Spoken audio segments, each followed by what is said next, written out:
I think Missouri is going to win on Saturday, but what's the case for Auburn? Let's find out right now on this crossover edition of Locked On Mizzou.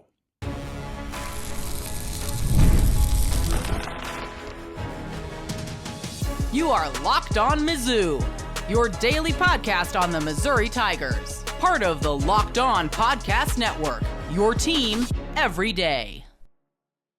Hey, all you true sons and daughters, I'm John Miller, the host of the Locked On Mizzou podcast, and joining me for a special crossover edition, it is Zach Blackerby of Locked On Auburn. We're going to have an absolute blast on today's program, including some final score predictions, all kinds of good stuff from us. Going to talk about the case for the Tigers. Of course, I mean the Auburn Tigers in this case. Before we start, though, I do want to remind you today's episode is brought to you by FanDuel. Place your first $5 bet and you'll get started with $200 in bonus bets guaranteed. Visit FanDuel.com to get started. You know what, Zach, I got to get started with a confession. I said on yesterday's Locked On Mizzou that I thought it would be irresponsible to pick the Auburn Tigers straight up on the road. Now, if it were in Auburn, I'd totally get it. I just think on the road, this team, do they seem professional enough to be able to travel and get it done? Coming off a bye week, I'll give you that. What's the case for Auburn in your opinion? And yeah, I think the case for Auburn is if they want to ride, I think the best rusher in the SEC, that is Jarquez Hunter. Like I think the offense cleans itself up a ton. John, something I talked about pretty consistently throughout the offseason was Auburn, from a roster standpoint, did everything they could do to make the offense not about Peyton Thorne, yet the way the offense is run, it's been a lot about the quarterback. It's been a lot about Peyton Thorne, and that's resulted in some inconsistency. Auburn has found a way to trip itself up in every major game that it's played so far this season. And so, like, to your credit, how can you pick them to not do that when they've done it against every, Power 4 team that they've played so far this season? But law of averages at some point, right? Like they've got, I guess the case for Auburn is if they put it all together coming after a bye week and play like to the level that they're supposed to, I do think Auburn can beat Missouri. I definitely think Auburn can beat Missouri too, without a doubt. I mean, the Tigers, the Auburn Tigers, that is, have some talent, especially on the offensive side of the ball. What do you think about their defense, though? I am curious there. What do you think about the talent there? Because it seems like all the talk about, well, Auburn has talent, it seems like it's more talked about on the offensive side of the ball. What about defense? Yeah, I mean, I think it's similar in the sense of Auburn has talent on this roster. It's all just so young. It's so young. And we've seen Auburn play more and more freshmen over the course of the season. And after a bye week, I'm expecting them to play even more, John. Guys, Missouri folks need to look out for these following freshmen on the defensive side of the ball. Malik Blockton plays defensive line. DeMarcus Riddick, listed as a linebacker. They play him at edge a good bit as well. They play him more at edge than linebacker, but we may see him at linebacker some on Saturday. Caleb Harris is he's a former 3-star safety. He was like the last add in this class, and he has been nothing short of exceptional. And then Jay Crawford at corner. Those freshmen on the defensive side of the ball have been nothing short of remarkable so far this season, and they've kind of eased them in more and more. I can't wait to see if they put Crawford on Luther Saturday. I want to see it. I want to see him tested to see, okay, what can this kid do? Because so far, he's been exceptional every step of the way. Has Crawford played exclusively on the outside, or has he played on the inside some too? Yeah, I mean, he's pretty much exclusively been an outside corner. So that'd be the curious part for me, because I could definitely see him shadowing Burden on the outside, but typically Burden plays more in the slot. So that would be interesting. It really would be. I just would maybe question if they'd trust the true freshman with kind of a little bit of a different skill change there, I would say. What do you think about that? I mean, he's been impressive, though. He has been, and I think it would kind of signify like, oh, this is what this staff really thinks of him. They must think the world of him to ask him to do that. So I do think that's going to be intriguing. Kayan Lee is a corner who, he's a true sophomore, and I thought last year he was exceptional as a true freshman. He was kind of my pick to be, the breakout player on the defensive side of the ball in the SEC. And he started off the season pretty strong, but the last 2 or 3 weeks, John, he's been pretty tough. So I want to see him return to form. Could a bye week help a guy like that possibly kind of get his feet up under him and, prep for this game, kind of giving him extra time? I don't know. But yeah, those corners, I'm really interested to see how they match up with Missouri. So yesterday on my program, I actually spent a little bit of time, maybe too much time, some would argue, but no, seriously, on a 4th and 1 play by Auburn against Georgia. They were going for it. No actual traditional turnovers for Auburn in that game, but a turnover on downs there in that position. Boy, Hugh Freeze got on his quarterback like you rarely see a head coach get on his quarterback, at least in public on the sidelines. What was the kerfuffle there on that particular play? Yeah, the Auburn fans driving in their car or watching on YouTube, a few of them just drove off the road because they're just so frustrated and done with this topic. But it was a big topic throughout Auburn's bye week, John. According to Hugh Freeze after the game, he said publicly at his post-game presser that it was supposed to be just a dive to the left to Jarquez Hunter, which makes sense. 4th and short. You've been able to run the football effectively. Give it to Jarquez Hunter. You don't have to score. And somehow lost in translation, like you see Peyton Thorne clearly like check to something. Well, then Peyton Thorne on a radio interview a few days later was asked about it and he said he didn't check into anything. And so it's kind of created a lot of discussion, controversy. But all in all, like it kind of signifies, John, what we were talking about earlier, how Auburn keeps finding ways to trip over itself. When there's any sort of pressure or any sort of extra weight on a play, Auburn doesn't execute. The lack of composure on both sides of the football, it could be a 3rd and 20, and they'll find a way to either allow them to convert it or on the defensive side of the ball. Then obviously in 3rd and shorts or 4th and shorts, when Auburn has the football, they don't tend to convert. So this is just a team, when there's any sort of pressure or any sort of ability to say, okay, I'm ready to be clutch, I'm ready to execute in a key situation, something happens. And most of the time it's self-inflicted. It's not like they're losing one-on-one battles. I don't know if they're overthinking it or if they don't feel prepared or what. It could be a little bit of all of it. But that 4th and 1 against Georgia that you're talking about, it kind of signified all of that. It's almost symbolic in a way. Yeah, I thought it was a pretty good encapsulation of the Auburn season so far in some ways. It really was. And, so close, and it's there. You just make it a little more difficult on yourself, and then you don't get it. I think that's kind of what the season's been for Auburn. Sure. And in some ways, I think it's understandable. You're on the road in Georgia, a tough place to play. Yeah. If you get your wires crossed a little bit, maybe the quarterback checked into something he shouldn't have checked into.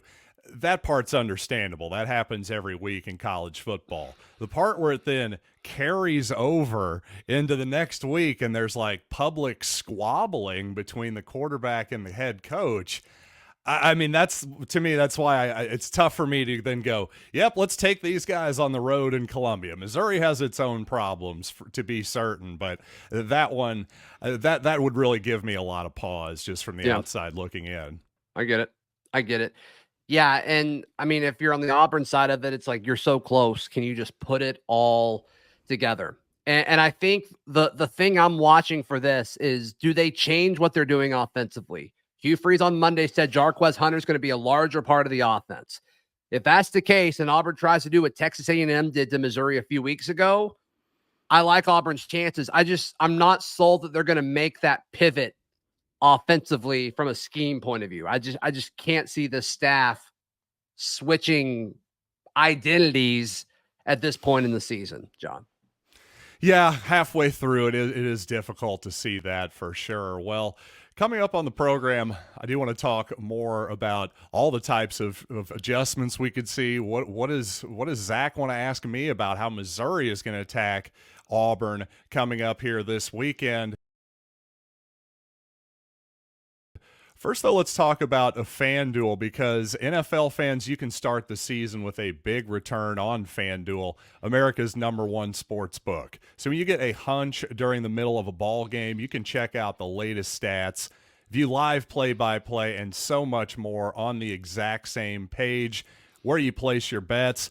and you can get started with $200 in bonus bets guaranteed when you place your first $5 bet. And you know what? The Missouri-Auburn line shrinking a little bit in Auburn's favor. So you know what, Zach? Maybe Vegas, maybe our friends at FanDuel are agreeing with you a little bit more than me right now. 4.5. I think it opened about 6 or so. Yeah. So we're moving down a little bit. Total's 51.5. I think Zach and I both are leaning toward the over in that one. We'll talk about that a little bit more in just a second. But regardless of what your opinions are, what kind of action you're looking for, you got to find it at FanDuel.com. All right, we're back on the program here. And Zach, I feel like as I mess up my graphic here, there we go. You know, I feel like I've hogged the spotlight here so far. Why don't you flip the script on me and ask me some Missouri questions? My first question is, why is an SEC team traveling to UMass? What's up with that? You'd have to ask a couple of athletic directors ago.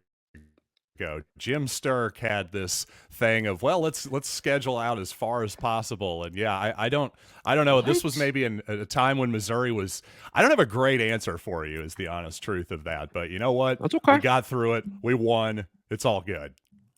Yeah, I guess so. So this Missouri offense, I mean, it hasn't been kind of what a lot of people thought, myself included. I thought Missouri would be a lot better offensively to this point of the season than they have been. Is that for any like obvious reason? I mean, what do you attribute that to? Well, I think number one, I think Brady Cook simply hasn't been quite as good this year. And I think a lot of it, you look at his numbers under pressure, and he's been kind of a disaster under pressure so far this season, just in simple yards per attempt. That's just a statistical reality at this point. And Missouri has given up a little bit too much pressure. I think the left side of their offensive line, which was a pretty good strength last year, I would say, has been a question mark so far. 2 transfers from outside of the program.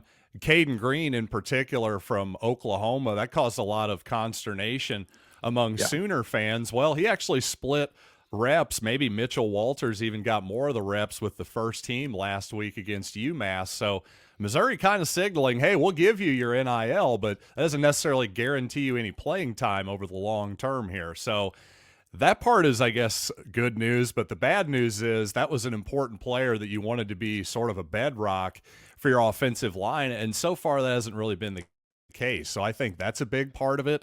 I also think offensively, I think Missouri thought that they had one of the best receiving groups in the country. I think their 1 and 2 is still fantastic. Burden and Theo Wease have been really good.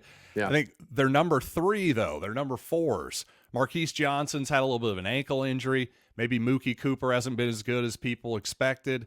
Maybe Josh Manning's a little bit too young. I'd like to see a little bit more Manning, but I think that's a pretty good summation of the offense so far. The first thing you mentioned, as far as pressure being allowed, is that a matchup you feel confident about, the Missouri offensive line versus the pass rush at Auburn? What are your thoughts on that? Not particularly. I don't feel particularly confident about that. I don't have a strong take on Auburn's pass rush per se. It's hard for me to feel overly confident about Missouri's pass protection against anybody right now. I think the run blocking has been pretty good for the most part. And again, really Missouri's offense has moved the chains pretty consistently and protected the ball, save the Texas A&M game.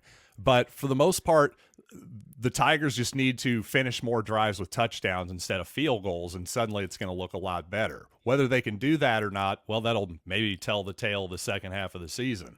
Yeah, I mean, we're trying to figure out how good Auburn's defense is. I mean, against some of these teams that they played earlier this season, I'm going to take the Georgia game out of it just because, I mean, I think Georgia's the top 3, 4, 5 team in the country. But like you look at what they did against Oklahoma, you look at what they did against Cal, you look at what they did against these teams where Auburn's offense was turning the football over and they were on the field a ton. Like statistically, they're pretty decent and they were kind of fighting an uphill battle. I'm excited to see them play against Missouri. I think Missouri's a good team. I think their offense, though it's been not to the level that we thought it could be entering the season, I still think it's formidable and could pop at any point. They've got the star power for it to pop. I'm excited about this matchup. John. I'm excited about the matchup of Auburn's defense, all elements of it, whether it's the corners that we talked about or the pass rush, what they do to attack Cook and Burton and the rest of this Missouri offense. To me, I think that's going to decide this thing. Yeah, it very well could.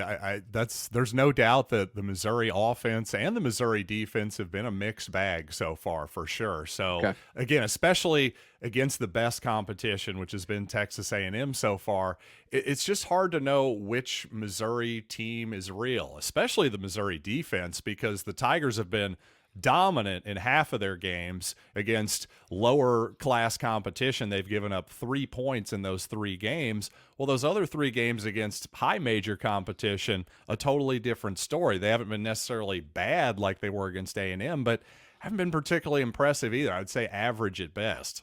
Yeah. I think Auburn's going to be able to score against this Missouri defense, regardless of if it's through them running the football more like Hugh Freeze hinted at with Jarquez Hunter, or just Peyton Thorne being more comfortable in this offense. And he's done a better job of taking care of the football over the last 2 weeks, with the exception of the pick 6 against Oklahoma. That was brutal. But he does seem more comfortable in the offense now than he did a month ago. Is that enough? I don't know. I have no clue. But I do think Auburn is going to be able to score in this. And so if the defense comes out with a game plan after a bye week, I mean, I think that's it. If Auburn's pulling the upset, I think it's because the defense leans over their skis a little bit.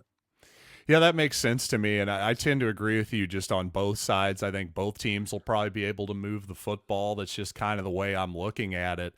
I'm curious what is the rest? I know Keyandre Lambert-Smith is a heck of a player for Auburn. It's been great. Yep. I think if you're Missouri, I'd like to see Drayden Norwood be on him as much as possible. The rest of the Missouri corners, especially Toriano Pride, has been burnt quite a few times this season. What about the rest of that receiving unit? Who's like the one guy I need to worry about? Yeah. I talked about this with one of my guests earlier this week. Daryl Dapprich came on and talked about this, but Rivaldo Fairweather, very athletic tight end. He was Auburn's leading pass catcher a year ago.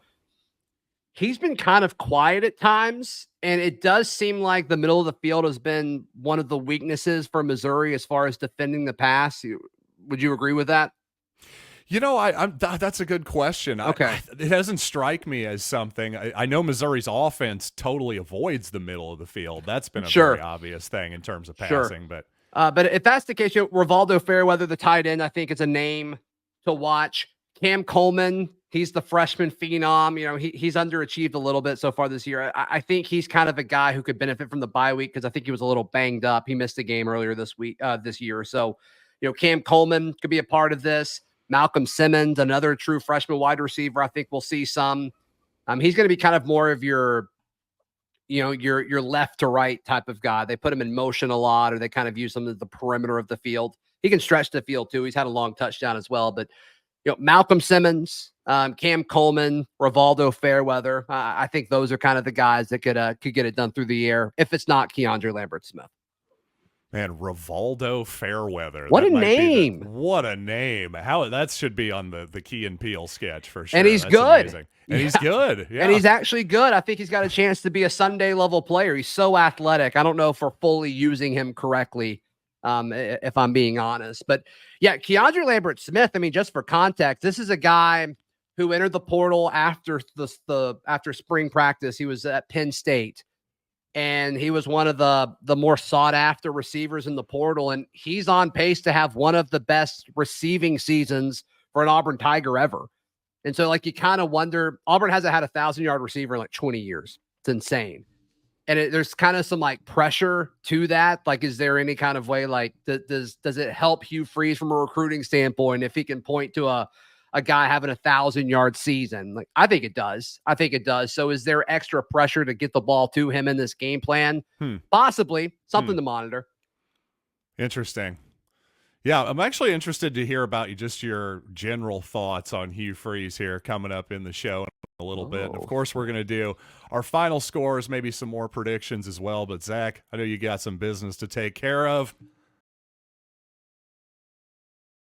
Yes, today's show is brought to you by our friends at Hims. Hims is changing men's healthcare by providing you with access to affordable sexual health treatments from the comfort of your couch. The process is 100% online, so there's no need for uncomfortable doctor's visits. You can start your free online visits today at hims.com/lockedon.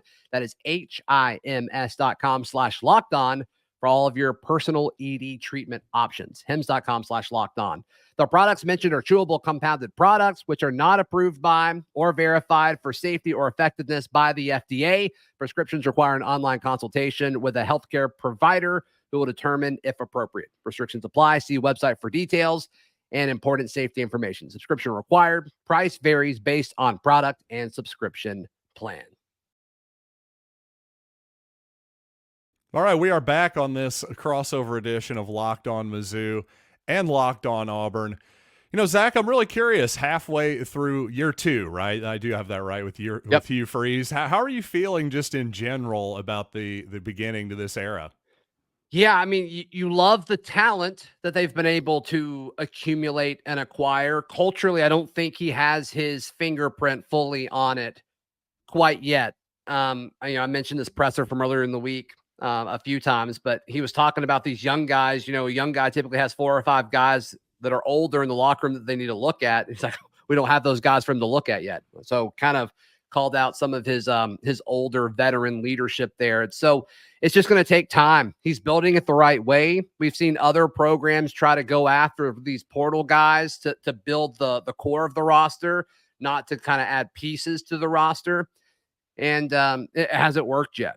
All of the top programs have done it through the high school ranks, and then they add pieces through the portal when they need to. And I think he's doing it the right way. It takes time. It takes time. And today's society and the pressure of college football, like, you don't want to wait, but I do think he's doing it the right way. So that's been encouraging. That's been encouraging to see. As far as a score prediction, John, where are you leaning with this one? You know, I'm leaning Missouri. I'm leaning toward a relatively high-scoring ball game. I'm not confident enough in Missouri to say that they're definitely going to cover the spread and blow out Auburn or anything like that. Sure. But then on the other side, I just, after what I've seen from Auburn, I just can't really trust them on the road. I really think that home field is going to be a big factor here. If this were Jordan-Hare Stadium, I'd probably be leaning Auburn. But in this game, I'm going to go Missouri 31, Auburn 28. Yeah, I think we're pretty close. I'm going to say 34-27 Missouri. And I'm going to predict that Auburn either has a lead or it's tied or it's really, really close in the fourth quarter. And then Auburn does something and gives it up, whether it's a turnover, whether it's something self-inflicted, or Missouri takes advantage of a situation. That's the way the Oklahoma game went. I predicted that to happen in the Oklahoma game. I kind of feel like the same thing. I don't think Missouri is like inherently more talented than Auburn from a roster standpoint. Sure. But I do think Missouri, the way they've played so far this season, they're a better team. And I think they're a better coached team right now than what Auburn has. That's exactly my take. I think if you look at, the individual players, I mean, Luther Burden's probably the best player on the field, but other than that, I think the talent overall, again, player for player, I agree with you. Team-wise, I think, or maybe I at least hope, that Missouri is further along here, year 5 under Drinkwitz. Texas A&M game aside, hopefully the Tigers are ready to play here. This is a really important game, but to be honest, the way the Tigers have performed so far, the Missouri Tigers, that is, and the Auburn Tigers for that matter, I'm ready for just about anything in this game. I have no confidence in my predictions. Yeah, I did a radio hit earlier this week, and they're like, what can we expect on Saturday? And I'm like, if somebody tells you what's going to happen on Saturday, they are lying to you. Yeah, with any degree of confidence, Yeah, there's just no way you can know. It's interesting because it does feel like whoever loses this game, their season's going to spiral, just because I think the expectations of the program are in 2 different places. Like, Missouri seemed to be in a shot. They had a shot at the college football playoff entering the season.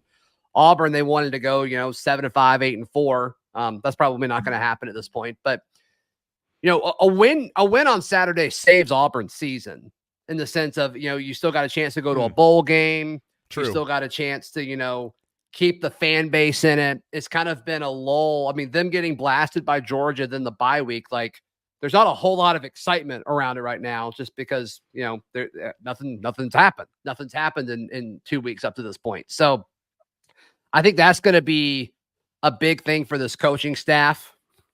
We'll see if they can pull it off. But you can probably say the same thing about Missouri, right? Like if they want to keep the playoff hopes alive, like you can't lose this game. Yeah, technically you could if you beat Alabama the next week in Tuscaloosa, but what are the odds of that happening? Pretty low if you lose to Auburn, you got to think. But obviously anything's possible. But we'll be pulling for y'all.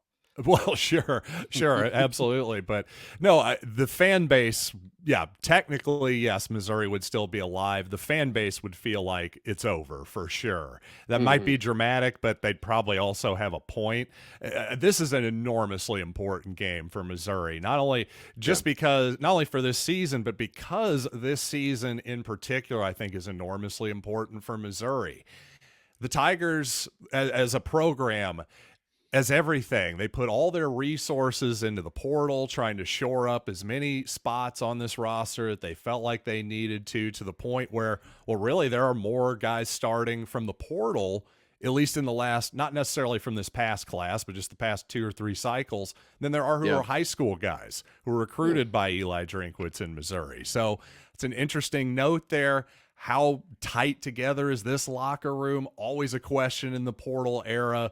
Yeah. I think this couldn't be a bigger game for Missouri. They win this, they don't even necessarily have to beat Alabama or anything. You just got to win this game, start feeling better about yourself, and getting the season going in the right direction.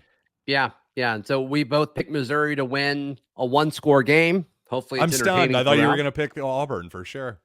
I can point to things to say if this happens, Auburn will win, but I'm not quite ready to predict that they will happen. But if they come out and take care of the football and run it, and the defensive game plan is solid, I do think they'll win. But I'm just not predicting all of those things to happen.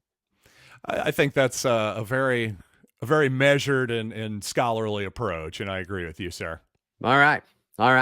So, for all the Auburn fans watching, John, if folks want to kind of get the Missouri perspective, where can they find you?